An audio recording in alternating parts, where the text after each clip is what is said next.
Hi, Bruce here from Voodoo Trading. Welcome to our YouTube series where we walk you through how we execute our systematic rules-based trading strategy. We are not suggesting that you should purchase securities that we highlight here, but rather see the steps and the thought process we go through to remove emotions from the trading process and systematically implement our trading rules. It is our belief that each trader should develop their own trading strategy that fits their personality and with rules that they understand and can systematically execute. If you're interested in getting started in developing your own trading strategy, please follow the link in the video description below. Okay, let's get started and review the new entry signal our trading strategy generated over the past week. And at the end of the video, we'll review our performance of our active trades.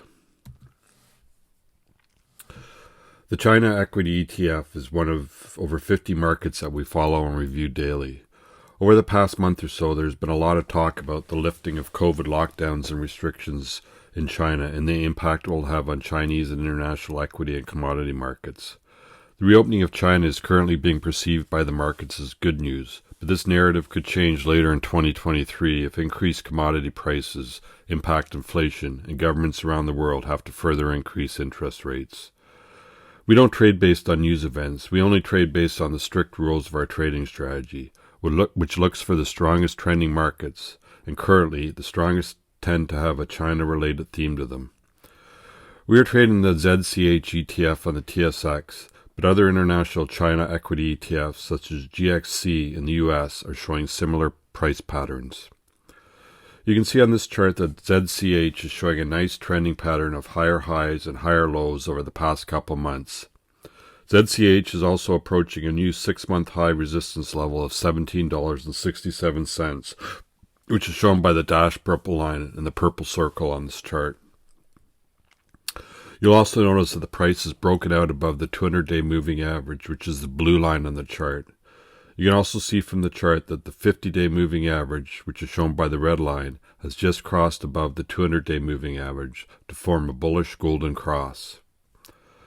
The fact that China Equity ETF has closed above the 200-day moving average, has formed a bullish golden cross, and is quickly approaching a 6-month high, confirms that this market is showing strength and one that should be on our watch list. We've now zoomed into the ZCH ETF to see the current price action.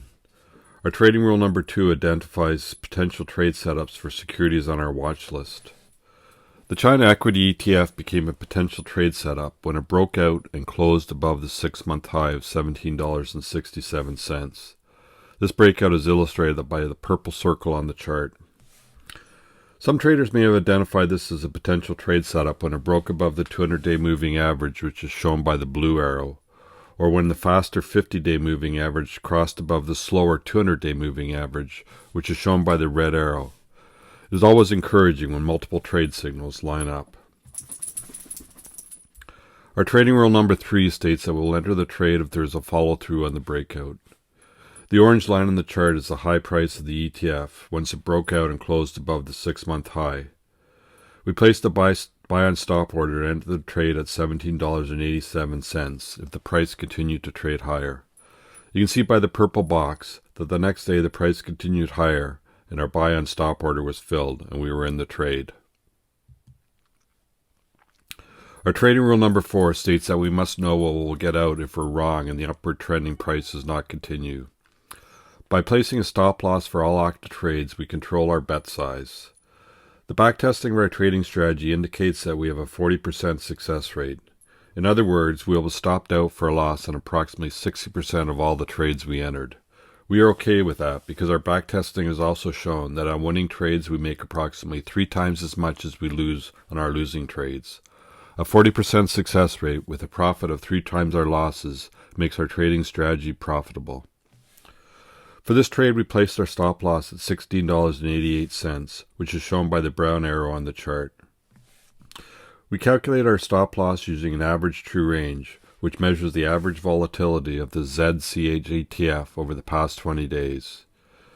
You can see from the graph on the bottom of the stock chart that the ATR was 33 cents when we initiated the trade.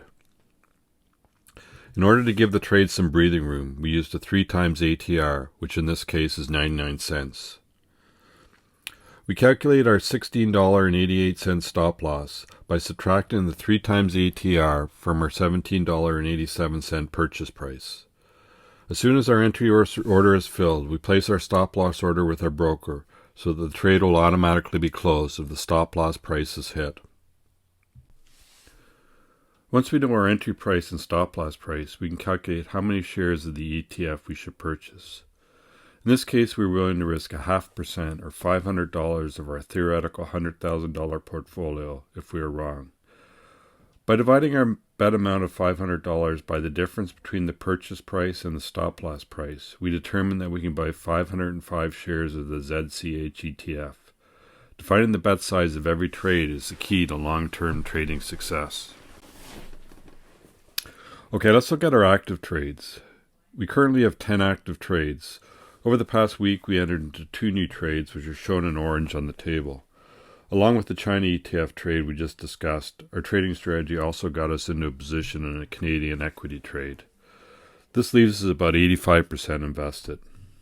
It is interesting when you look at our active trades that the majority of them have a China market theme to them. Along with ZCH that we just discussed, we are in a number of material commodities that could also be showing strength because of demand resulting from the reopening of China. Gold is also well represented in the markets we hold, which could be an indication of anticipated higher inflation from the increase in commodity prices. I prefer to see a more diversified portfolio, but we don't question what our trading strategy rules tell us to do. I'm assuming we'll either do very well or be stopped out on a high percentage of our trades, but we need to be careful not to attempt to predict what the markets will do, as it will make it more difficult to follow our rules. Please let us know if you have any questions or comments on today's video.